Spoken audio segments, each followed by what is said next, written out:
Ipapakita ko sa inyo ngayon ang dahilan kung bakit hindi bumababa ang inyong blood pressure kahit umiinom kayo ng gamot araw-araw. May bagong research na lumabas mga ilang linggo lang ang nakalipas. Natuklasan nila ang 5 malaking mistake na ginagawa ng mga tao kapag umiinom ng vitamins. At yung mistake number 1, ang pinakadelikado, halos lahat ng tao ay gumagawa nito. Pwedeng magdagdag ng 15 hanggang 20 points sa inyong blood pressure reading. Ako si Elena Santos. Maraming pasyente ko ang umiinom ng 3 o 4 na blood pressure medication, pero ginawa nila ang mga exact na mistake na ito sa kanilang vitamin. Ang pharmaceutical industry ay hindi nag-advertise nito. Walang profit para sa kanila kung ituturo nila sa inyo ang tamang paraan ng pag-inom ng supplement na pwedeng maging dahilan para mabawasan ang inyong kailangan sa kanilang gamot. Pero ang research ay napakalakas ng ebidensya. May study sa Journal of the American Heart Association. Sinundan nila ang mahigit 15,000 katao sa loob ng 8 taon. Natuklasan nila na ang vitamin E, kapag ininom ng tama, pwedeng magpababa ng blood pressure ng 0 hanggang 14 na points. Katumbas yan ng pagdagdag ng isa pang blood pressure medication. Pero ang vitamin ay ilang piso lang per day at walang side effects. Sa dulo ng video na ito, malalaman ninyo kung ano ang 5 mistake na yan. Maintindihan ninyo kung bakit ang mistake number 1 ay napakadelikado, pwede niyang masira lahat ng cardiovascular benefits na dapat ibigay ng vitamin E. At makakakuha kayo ng complete protocol para sa tamang pag-inom ng vitamin simula ngayon. Magsisimula tayo sa mistake number 5 dahil ito ay magsusurprise sa inyo. Karamihan sa mga tao ay hindi pa ito naisip. Mistake number 5 ay ang pag-inom ng vitamin nang walang vitamin A2. Hindi lang ito tungkol sa pagbaba ng effectiveness. Ang mistake na ito ay pwedeng gumawa ng mas masahol pa dahil mag-deposit ang calcium sa inyong arteries. Kwento ko sa inyo ang tungkol kay Mang Tomas, 71 years old. Ang doktor niya ay natuklasan na kulang siya sa vitamin E. Ang level niya ay 18 lang. Pinaprescribe siya ng vitamin A supplements. Si Mang Tomas ay umiinom ng walang miss sa loob ng 5 taon. Ang level niya ay naging normal na, umabot ng 35. Pero ang blood pressure niya ay hindi bumuti. Sa totoo lang, tumaas pa ng kaunti. Nagsimula sa 148/88, naging 156/72. Hindi maintindihan ng doktor niya kung bakit. Pagkatapos, nakaramdam ng chest pain si Mang Tomas. Nag-cardiac workup siya. May natuklasan na significant arterial calcification. Ang arteries niya ay nagiging stiff, rigid. Nalilito ang doktor niya. Ang cholesterol mo ay okay naman. Wala ka namang diabetes. Bakit ang arterial calcification mo ay advanced na? Tapos yung cardiologist nakakagaling lang sa isang conference tungkol sa vitamin E, nagtanong ng simple question. Umiinom ka ba ng vitamin E2 kasama ng vitamin A mo? Hindi pa nakakarinig si Mang Tomas tungkol sa vitamin E2. Ito ang nangyayari. Ang vitamin ay nagpapataas ng calcium absorption mula sa inyong kinakain. Okay yan para sa buto. Pero yung calcium ay kailangan pumunta sa tamang lugar. Walang vitamin E2, ang calcium ay pwedeng mag-deposit sa soft tissues kasama na ang arterial walls ninyo. Ang E2 ay nag-activate ng proteins na nadirect ng calcium sa buto kung saan dapat talaga siya. At pinapigilan nito ang calcium na pumunta sa arteries kung saan ito nakakasama. Si Mang Tomas ay umiinom ng high-dose vitamin sa loob ng 5 taon ng walang E2. Lahat ng extra calcium ay nag-deposit sa kanyang arteries. Nagiging mas stiff ang arteries niya. Tumaas ang blood pressure niya. Ang supplement na dapat tumulong ay nag-accelerate pa ng arterial damage. Ang solution ay simple. Palaging uminom ng vitamin 3 kasama ng vitamin A2. Specifically, yung D6P2 form ng E2. Kailangan ninyo ng 100 hanggang 200 micrograms araw-araw. May mga supplements na ngayon na pinagsama na ang S3 at V2 sa isang capsule. Yan ang ideal. Kung hiwalay kayo umiinom, inumin ninyo sabay sa parehong oras. Ito ay pumipigil sa arterial calcification. At pwede pa niyang i-reverse yung existing calcification sa paglipas ng panahon. Ang mga studies ay nagpapakita na ang mga taong umiinom ng S3 kasama ng E2 ay may better arterial flexibility, mas mababa ang blood pressure, at better cardiovascular outcomes kumpara sa mga umiinom lang ng S3. Hindi ito optional. Kung umiinom kayo ng vitamin nang walang E2, kailangan ninyong idagdag ito ngayon. Tara na sa mistake number 4. At ito ang nagpapaliwanag kung bakit maraming tao ang vitamin levels ay mababa pa rin kahit umiinom na ng supplements sa loob ng maraming buwan o taon. Mistake number 4 ay ang pag-inom ng vitamin nang walang sapat na fat para sa absorption. Kwento ko sa inyo ang tungkol kay Aling Patricia, 69 years old. Umiinom siya ng vitamin sa loob ng 3 taon. Ang doktor niya ay nag-prescribe ng 2,000 di araw-araw. Si Aling Patricia ay umiinom nito tuwing umaga kasama ng kanyang breakfast, 1 piraso ng tinapay at black coffee. Pagkatapos ng 1 taon, ang level niya ay halos walang improvement. Nagsimula sa 22, ngayon ay 28 na lang. Kulang pa rin. Ang doktor niya ay tumaas ang dose sa 4,000 G. Lumipas ang 1 pang taon, ang level niya ay 31. Mas okay na, pero hindi pa rin optimal. Frustrated si Aling Patricia. Hindi ako nag-miss ng 12. Bakit hindi ito gumagana? Ang problema ay absorption. Ang vitamin ay fat-soluble. Kailangan itong inumin kasama ng dietary fat para ma-absorb ng maayos. Ang breakfast ni Aling Patricia na tinapay at coffee ay halos walang fat. Karamihan sa vitamin na nilulunok niya ay dumadaan lang ng hindi na-absorb. Nasasayang lang. Pero hindi lang tungkol sa pagkakaroon ng fat. Ang uri ng fat ay napakahalaga. Ang bagong research ay nagpapakita na ang vitamin ay kailangan inumin kasama ng omega-3 rich fats para sa optimal absorption at function. Ang omega-3A ay nag-enhance ng vitamin absorption at nag-reduce ng inflammation na pwedeng mag-block ng vitamin receptors. Binago namin ang routine ni Aling Patricia. Uminom ng vitamin kasama ng 1 kutsara ng fish oil o cod liver oil tuwing umaga. Ang fish oil ay nagbibigay ng fat na kailangan para sa absorption at ng omega-3 na gumagana ng magkasama kasama ng vitamin. Sa loob ng 3 buwan, ang level niya ay tumalon sa 58. Ang blood pressure niya na stock sa 152/70 ay bumaba sa 136/82. Kung hindi ninyo kaya ang fish oil, ang alternatives ay uminom ng vitamin kasama ng kaunting walnuts o 1 kutsara ng flaxseed oil. Kailangan ninyo ng omega-3 fats na yan. Ang pag-inom ng vitamin kasama ng random fats mula sa meal, lalo na yung omega-6 rich vegetable oils, ay hindi gaanong effective. Ang omega-3 specifically ay nag-enhance ng vitamin absorption at function. Napakahalaga nito. Kung umiinom kayo ng vitamin ng dry, nilulunok lang ang pill kasama ng tubig, nasasayang lang karamihan nito. Kung umiinom kayo kasama ng low-fat meal, same problem. 1 kutsara ng fish oil o kaunting walnuts kasama ng vitamin ninyo araw-araw. Ito lang ay pwedeng magdouble ng inyong absorption. Ngayon, pupunta na tayo sa mistake number 3. At ito ay nakakagulat dahil involved dito ang actual form ng vitamin na inireseta ng karamihan sa mga doktor.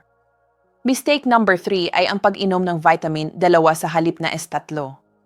Kwento ko sa inyo ang tungkol kay Mang Roberto, 68 years old. Ang doktor niya ay natuklasan na kulang siya sa vitamin E. Ang level niya ay 16 na. Pinaprescribe siya ng prescription vitamin E, 50,000 digi once per week. Si Mang Roberto ay umiinom ng walang miss sa loob ng 6 buwan. Ang level niya ay umabot na ng 32. Technically, nasa normal range na ngayon. Pero ang blood pressure niya ay hindi nagbago. 158/74 pa rin. Nalilito ang doktor niya. Normal na ang vitamin mo ngayon. Dapat ay tumulong na yan. Ito ang hindi alam ni Mang Roberto at ng doktor niya. Ang prescription vitamin ay halos lagi vitamin 2, ergo calciferol. Synthetic yan. Ang pharmaceutical industry ay gumagamit ng S2 dahil yan ang pwede nilang ipatent at kumita. Pero ang S2 ay mas less effective kumpara sa S3, Cholecalciferol, ang natural form na ginagawa ng balat ninyo mula sa sikat ng araw. Ang bagong research na ito ay natuklasan na ang S3 ay approximately 5 beses mas effective kumpara sa 2 sa pagpataas ng blood levels. Mas matagal ito sa sistema ninyo. Mas effective ito sa pagbind sa vitamin receptors. At critical para sa blood pressure, nagbibigay ito ng superior cardiovascular benefits. Ang mga taong umiinom ng S2 ay nagpakita ng minimal blood pressure reduction kahit naging normal na ang levels nila. Ang mga taong umiinom ng S3 ay may significant reductions. Binago namin si Mang Roberto mula prescription 2 papunta sa over-the-counter 3, 5,000 di araw-araw. Sa loob ng 2 buwan, ang level niya ay tumaas sa 62. Sa loob ng 3 buwan, ang blood pressure niya ay nagsimulang bumaba 146/88 pagkatapos 138/84. Pagkatapos ng 6 buwan ng S3, ang average blood pressure niya ay 132/78. Ang doktor niya ay binawasan ang isa sa kanyang blood pressure medications. Tignan ninyo ang inyong vitamin A bottle. Kung nakalagay ay ergocalciferol, yan ay 2. Kung nakalagay ay cholecalciferol, yan ay 3. Gusto ninyo ang F3. Available ito over-the-counter sa kahit saang pharmacy o health food store. Huwag kayong maniniwala kung sasabihin nila na pareho lang ang F2 at S3. Ang research ay clear. Hindi sila pareho. Ang S3 ay sobrang superior para sa cardiovascular protection. Kung ang doktor ninyo ay nag-prescribe ng S2, ipakita ninyo sa kanila ang research na ito. Hilingin ninyong lumipat sa S3. Karamihan sa mga doktor ay hindi lang talaga alam ang differences dahil ang research na ito ay brand new. Inireseta nila ang natuto nila sa medical school mga dekada na ang nakalipas. Pero ngayon kayo ay may current information. Gamitin ninyo ito. Tara na sa mistake number 2. At dito na-realize ng karamihan na sinasabotahe nila ang effectiveness ng vitamin E nila nang hindi nila nalalaman. Mistake number 2 ay ang pag-inom ng masyadong mababa na dose para maabot ang optimal blood levels para sa cardiovascular protection. Kwento ko sa inyo ang tungkol kay Lola Margaret, 73 years old. Ang doktor niya ay natuklasan na kulang siya sa vitamin E. Ang level niya ay 20. Nag-prescribe ng 1,000 J daily. Standard dose. Si Lola Margaret ay umiinom sa loob ng 1 taon. Ang level niya ay umabot ng 34. Normal range na. Satisfied ang doktor niya. Fix na ang vitamin A mo. Good job. Pero ang blood pressure ni Lola Margaret ay hindi bumuti. 154/72 pa rin. Disappointed siya. Nabasa niya na tumutulong ang vitamin E sa blood pressure. Bakit hindi gumagana sa kanya? Ito ang issue.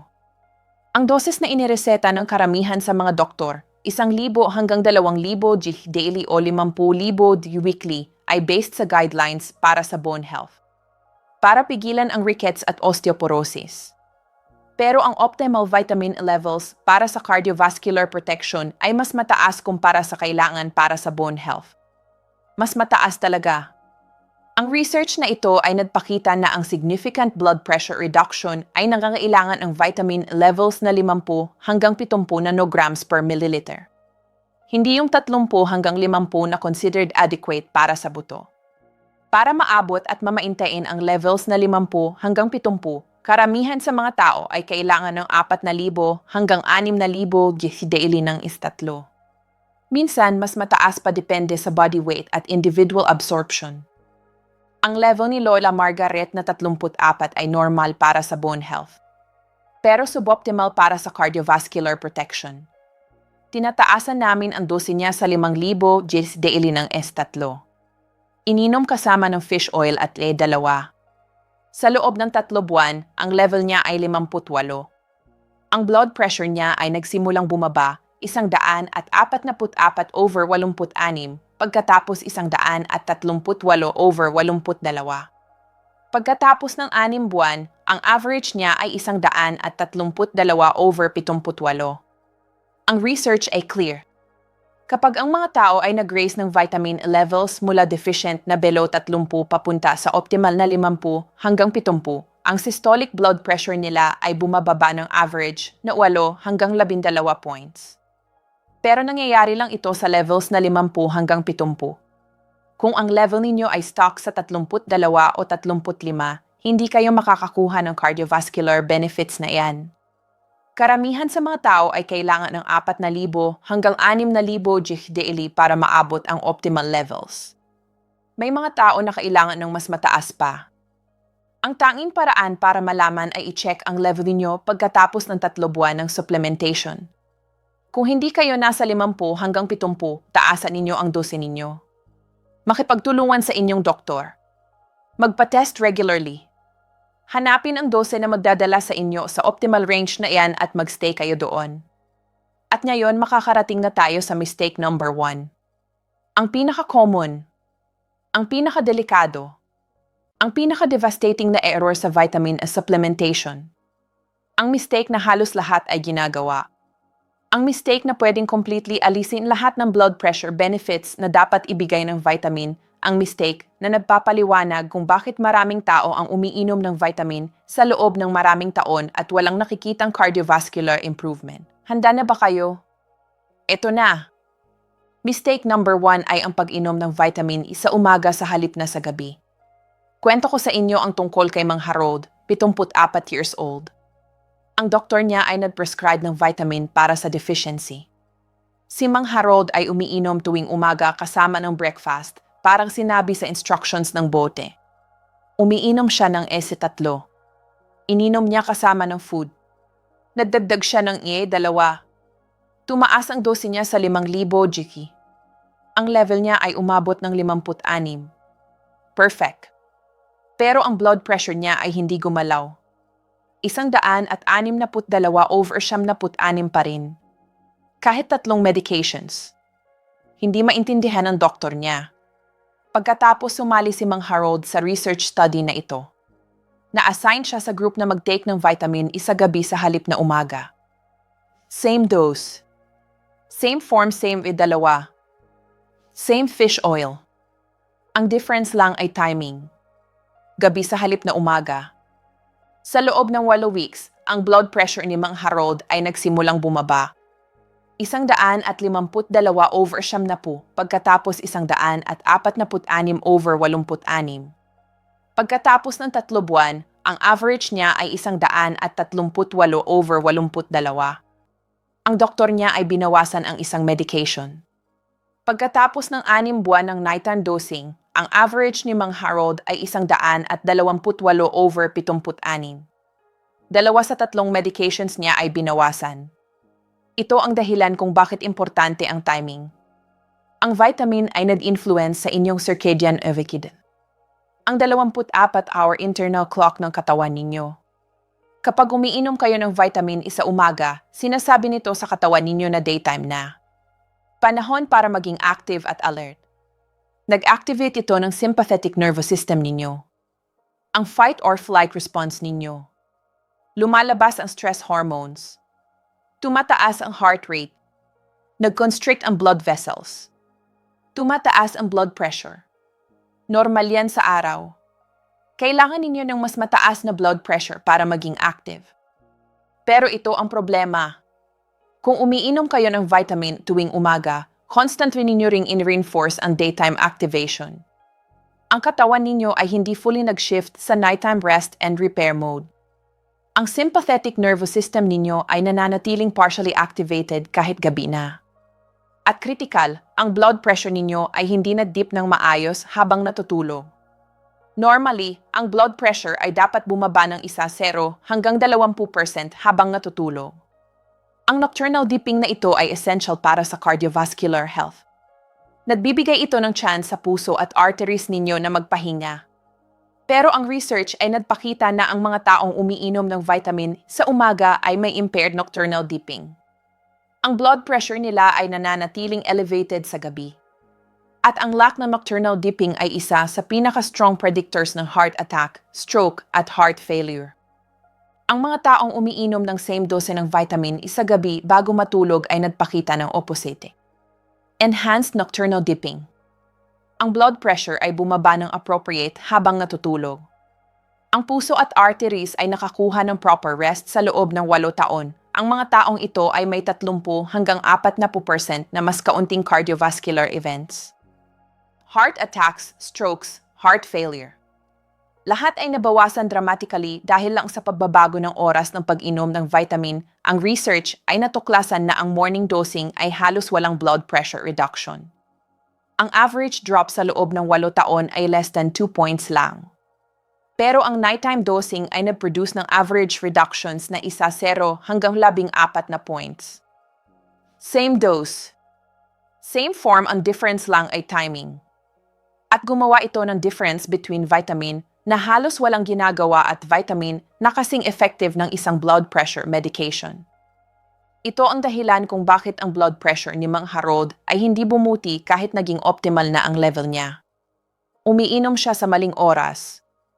Ang morning dosing ay nag-activate ng sympathetic nervous system niya. Pinipigilan ang nocturnal dipping. Pinapanatiling elevated ang pressure niya 24 hours a day. Nang lumipat siya sa nighttime dosing, nagbago ang lahat. Ngayon alam niyo na ang lahat ng 5 mistakes. Naiintindihan ninyo kung bakit importante ang bawat isa. Naiintindihan ninyo kung paano sila nag-compound sa isa't isa. At naiintindihan ninyo kung bakit ang mistake number 1, ang pag-inom ng vitamin E sa umaga sa halip na sa gabi ay napakadelikado. Lahat ay nakadepende sa tamang paggawa nito. Bigyan ko kayo ng complete protocol. Ang gold standard. Sundin ninyo ito exactly at ang vitamin ay magbibigay ng maximum blood pressure benefits. Una, form vitamin 3, cholecalciferol. Hindi 2. Tignan ang inyong bote. S3 lang.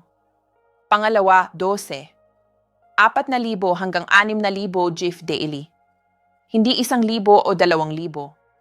Kailangan ninyo ng mas mataas na doses para maabot ang optimal cardiovascular levels.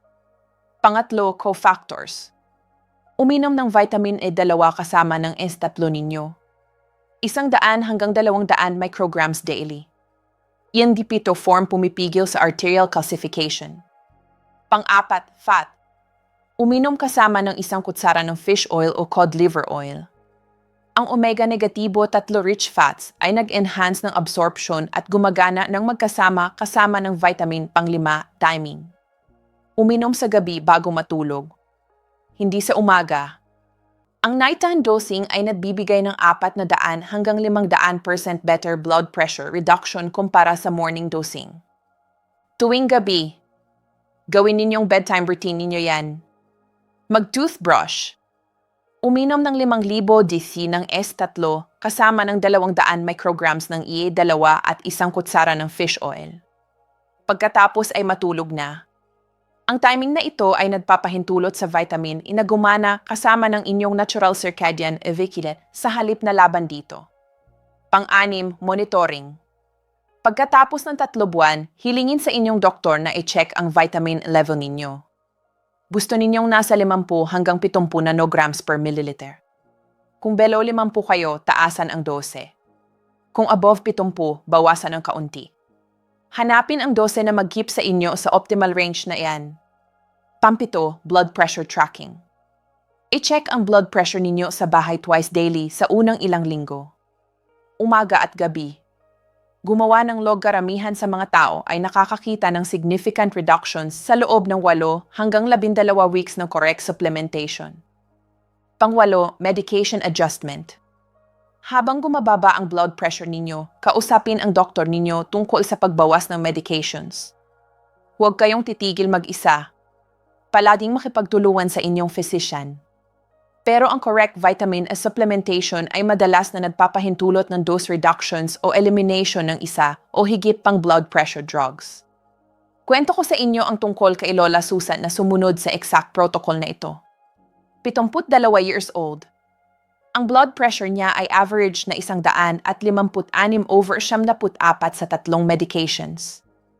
Ang doktor niya ay gusto pang magdagdag ng pang-4. Hiningi ni Lola Susan ng 3 buwan para subukan ang vitamins protocol na ito. Lumipat siya mula morning if 2 papunta sa nighttime is 3. Nagdagdag ng E2. Nagdagdag ng fish oil. Tumaas ang dose niya sa 5,000 GK. 3 months later, ang vitamin level niya ay 62. Ang average blood pressure niya ay 138/84. Ang doktor niya ay binawasan ang isang medication. Pagkatapos ng 6 buwan, ang average niya ay 132/78. Binawasan nila ang pangalawang medication. Pagkatapos ng 1 taon ng protocol na ito, ang blood pressure ni Lola Susan ay well-controlled na sa isang low-dose medication lang sa halip na 4 na gusto i-prescribe ng doktor niya. Gumagana ito. Ang research ay overwhelming. Pero kailangan gawin ng tama. Lahat ng 5 components. Tamang form, tamang dose. Tamang cofactors. Tamang timing. Tamang monitoring. Pag may miss kayo kahit isa, hindi kayo makakakuha ng full benefit. Safety notes. Ang vitamin isa doses na ito ay safe para sa halos lahat. Pero kung may kidney disease kayo, sarcoidosis, o ibang certain conditions, ay check sa doktor ninyo bago uminom ng high-dose vitamin. Kung umiinom kayo ng blood thinners, tanungin ang doktor ninyo bago magdagdag ng E2. Karamihan sa mga tao ay okay. Pero ito ang mga interactions na kailangan ninyong alamin. Ang bottom line. Ang vitamin supplementation ninyo ay baka completely ineffective para sa blood pressure control dahil ginagawa ninyo ang isa o higit pa sa 5 mistakes na ito. Ang pag-inom sa umaga ay ang pinakamalaking mistake. Nag-eliminate ito ng karamihan sa cardiovascular benefit. Ang pag-inom ng S2 sa halip na S3 ay minimal lang ang benefit. Ang pag-inom ng masyadong mababang dose ay pumipigil sa inyong umaabot ang optimal levels. Ang hindi pag-include ng E2 ay nagpapahintulot sa arterial calcification. Ang hindi pag-inom kasama ng omega-3 fats ay nagbabawas ng absorption. Ayusin ang lahat ng 5 mistakes at ang vitamin ay magiging powerful blood pressure tool. Kasing effective na medication. Walang side effects. Ilang piso lang per day. Gumagana tuwing gabi habang natutulog kayo. Ang blood pressure ni Mang Harold ay bumaba ng 34 points. Kay Mang Roberto ay 26 points. Kay Lola Margaret ay 22 points. Si Lola Susan ay nag-avoid ng pang-4 na medication at binawasan ang 3 medications sa isa lang. Lahat dahil sa pag-inom ng vitamin inang tama sa halip na sa paraan na ginagawa nila sa loob ng maraming taon. Kung ang video na ito ay nagbigay sa inyo ng actionable information na pwede ninyong gamitin immediately, ay share ninyo. Ipadala sa lahat ng may high blood pressure. Isipin ninyo kung gaano karaming tao ang umiinom ng vitamin ng mali ngayon. Umiinom sa umaga. Umiinom ng S2. Walang E2. Hindi nakakakuha ng kahit anong cardiovascular benefit. Ang information na ito ay pwedeng magbago ng buhay nila. Mag-subscribe sa channel na ito dahil ang mission ko ay evidence-based strategies na nag-improve ng health nang walang dagdag na medications. At mag-leave ng comment. Sabihin sa akin, gumagawa ba kayo ng kahit alin sa 5 mistakes na ito? Lilipat ba kayo sa nighttime dosing? Ang experience ninyo ay pwedeng makatulong sa iba. Salamat sa panonood. Makikita ko kayo sa next video kung saan itutuloy natin ang pagtuturo ng practical tools para sa pagkontrol ng inyong cardiovascular health.